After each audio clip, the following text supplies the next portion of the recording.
దేవునికి స్తోత్రం కలుగునుగాక.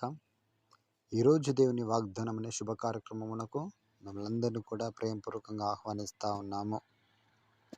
నేటి లేఖన భాగము యోహాను సువార్త 9వ అధ్యాయము 3వ వచనము. యేసు వీడైనను విని కన్నవారెన్నో పాపము చేయలేదు గాని దేవుని క్రియలు వీని యందు ప్రత్యక్షపరచబడుటకై వీడు గుడ్డివాడుగా పుట్టెను. యేసు క్రీస్తు ప్రభువారు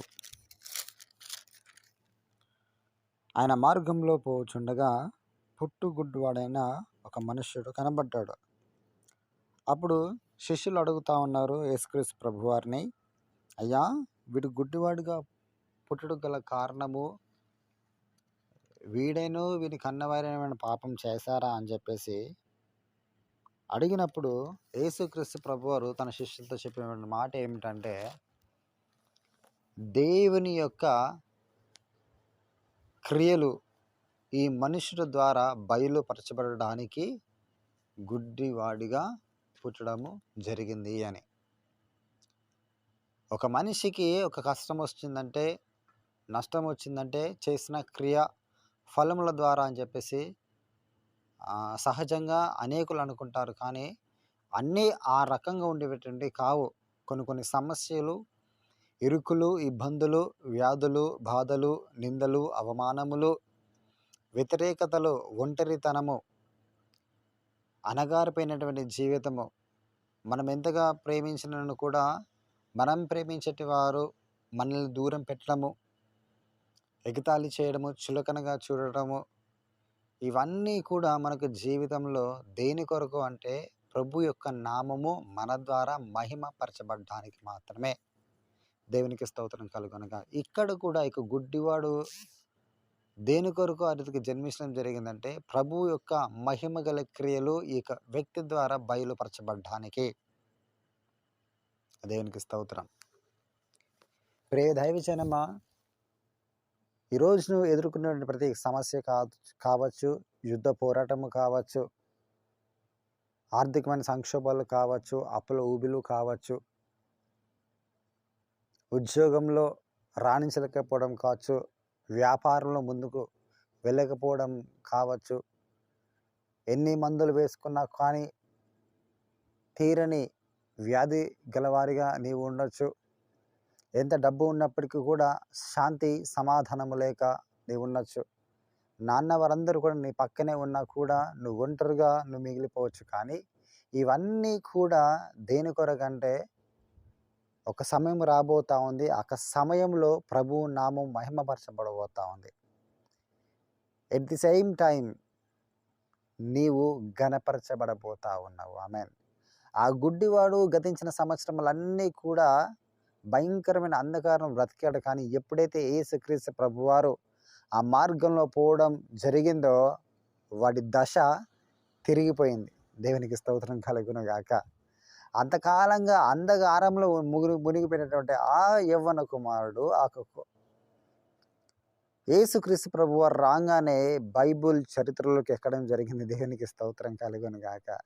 ప్రియ సహోదరి, ప్రియ సహోదరుడా, ప్రియ తల్లి, ప్రియ తండ్రి, ఇంతకాలం కూడాను ఏ ఒక్క మనుషులకు కూడా కనిపించకుండా మిగిలిపోయే ఉన్నాము చరిత్రలో. కానీ చరిత్రలోకి ఎక్కేవాడిగా దేవుని చేయబోతా ఉన్నాడు. దేనికి స్తోత్రం కలుగునుగాక.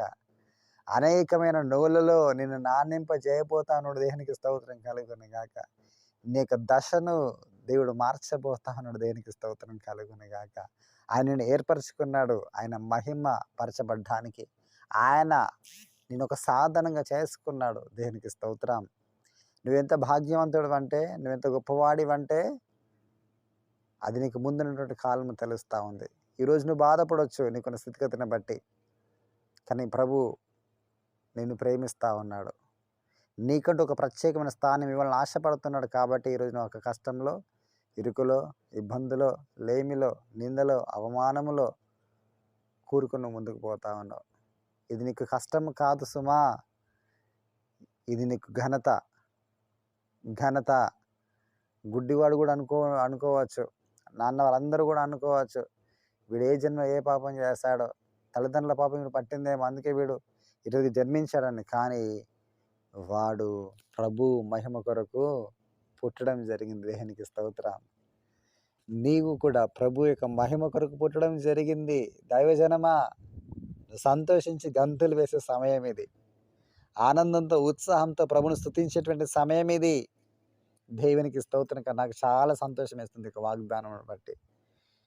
ఇక వాగ్దానం బట్టి చాలా సంతోషంగా ఉంది. అవును, ఎప్పుడు ఏ మనిషి జీవితం ఏది జరుగుతుందో ఏ ఒక్కరు గ్రహించలేరు. ఎప్పుడు ఎవరి జీవితం మార్చివేయబడుతుందో ఏ ఒక్కరు కూడా గ్రహించలేరు. ప్రభు మహిమ గల కార్యములు ఆ రీతిగా ఉంటాయి. మనుషుడు తలంపులు దేవుడి తలంపుల వంటివి కాదు. ఆయన ఉన్నతమైనటువంటి తలంపులు, ఆయన తలంపులు మన ఊహలకు అందనిదది, మన హృదయముకు గ్రహింపు కానిదది, మన ఆలోచనలకు అందనిదది. ఉన్నతంగా ఉంటాయి. నీ పట్ల కూడా ఆయన ఆలోచనలు ఉన్నతంగా ఉన్నాయి. నీ ద్వారా నీకు కుటుంబం దేవుడు దీవించాలని ఆశపడతా ఉన్నాడు. నీ ద్వారా నీకు కుటుంబంని అభివృద్ధిలో నడిపించాలని ప్రభు ఆశపడతా ఉన్నాడు. కాబట్టి ఈరోజు నీ యొక్క మార్గంలో ముందుకు సాగుతా ఉన్నావు. ప్రియ కుమారి, ప్రియ కుమారుడా, నువ్వు అధైర్యంగా ఉండక ప్రభు సమయం వరకు నువ్వు వేచి ఉన్నట్లయితే, ప్రభు సమయం తీసుకునేంత వరకు నువ్వు వేచి ఉన్నట్లయితే నీ జీవితంలో ఒక అద్భుతం నువ్వు చూడబోతా ఉన్నావు. మహిమ గల కార్యమును చూడబోతా ఉన్నావు. నీ జీవితంలో పొందుకునేటువంటి గొప్ప మేలును, ఘనతను, పేరును, ప్రఖ్యాతలను, విడుదలను, విమోచనను నువ్వు పొందుకొనబోతా ఉన్నావు. ఇది నా మాట కాదులే, కానీ దేవుని యొక్క వాక్కు. ఈ ఉదయకాల సమయంలో ప్రభు నీతోనే మాట్లాడుతూ ఉన్నాడు. ప్రభు నిన్ను ఏర్పరచుకున్నాడు. ప్రభు నిన్ను ఇష్టపడతా ఉన్నాడు. నీ ద్వారా ఆయన మహిమ పొందుకోవాలని ఆశపడతా ఉంటాడు. ఆయనకి ఇస్తావా అవకాశమును? ఆయన సమయం తీసుకునేంత వరకు తొందరపాటు నిర్ణయం ఏమి కూడా తీసుకొనక, విశ్వాసంలో పడిపోకుండా, ప్రాణమును తీసుకునే పరిస్థితులు తీసుకోకుండా, అలాంటి ఆలోచనలు ఉంటే ఈరోజు ప్రభు నీతో మాట్లాడతాను. తొలగించుకొని ప్రభు నీతో మాట్లాడుతూ ఉన్నాడు. ఆయనను మహిమగా వాడుకొనబోతా ఉన్నాడు. ఆయన పనికొచ్చే పాత్రగా నేను వాడుకొనబోతా ఉన్నాడు. ధైర్యంగా ఉండు. వ్యాధిని బట్టి చింతపడడానికి వీలు లేదు. అప్పుల సమస్యను బట్టి చింతపడడానికి వీలు లేదు. ఏ ఒక్కరు కూడా నాతో లేరు కదా అన్న బాధలో నువ్వు అక్కడ నిర్ణయం తీసుకోవడానికి వీలు లేదు. కానీ ప్రభు నిన్ను వారందరికీ కూడా మహిమగా నిలబెట్టబోతా ఉన్నాడు. నమ్మకం ఉంచు, విశ్వసించు. ప్రభు మహిమగల కార్యమును చూస్తా ఉన్నాడు. ఆ గుడ్డివాడు ప్రభు మహిమగల కార్యం చూశాడు. అప్పటి వరకు కళ్ళు తెరవబడలేదులే, కానీ ప్రభు వచ్చిన తర్వాత తాను నేత్రములు తెరవబడి ప్రపంచం యావత్తు కూడా చూసి ఆనందించడం జరిగింది. నువ్వు ఆనందించాలి అంటే ప్రభు సమయం వరకు నువ్వు వేచి ఉండాలి. అప్పుడే సంపూర్ణమైన బహుమానము నువ్వు పొందుకోగలుగుతావు. దీనికి వాగ్దానమును మన జీవితంలో నెరవేర్చుగాక ప్రార్థనలో మనం ముందుకు సాగుతాం. స్తోత్రమయ్యా, పరిశుద్ధుడానికి వందములయ్యా. ఈ ఉదయకాల సమయంలో మాతో చక్కగా, సూటిగా, స్పష్టంగా మాతో మాట్లాడావు. ఈ మాటను బట్టి నిన్ను స్తుతిస్తూ గణపరుస్తున్నాము. ఈ వాగ్దానం యొక్క జీవితంలో నెరవేర్పు నడిపించండి. ఆరోగ్యంతో ఉన్నారు జ్ఞాపకం చేసుకొని విడిపించండి, బాగుంచండి, స్వస్థపరచండి. ఉద్యోగం దయచేయండి ప్రభు, నీకు వందలు. కోర్టు కేసులను వారు జ్ఞాపకం చేసుకొని విడిపించండి. రక్షణని వారి రక్షణ అందించండి ప్రభు. బంధకములలో పడి ఉండి నిరీక్షణతో ఉన్న వారందరూ కూడా కృపలో జ్ఞాపకం చేసుకొని రెండంతల మేలు చేత వారిని నీవే నింపి మీరే మహిమ పొందాల్సిన ఆరోపిస్తూ సమస్తాన్ని హస్తాలకి అప్పగించు. యేసుని శక్తి కలిగిన నామంలో ప్రార్థిస్తూ అడిగి వేడుకొంచున్నాము పరమ తండ్రి. ఆమెన్. ఇక వాగ్దానం దేవుడు మన అందరి జీవితంలో ఫలింపజేయను గాక. ఇక వాగ్దానం మీకు మేలుకరంగా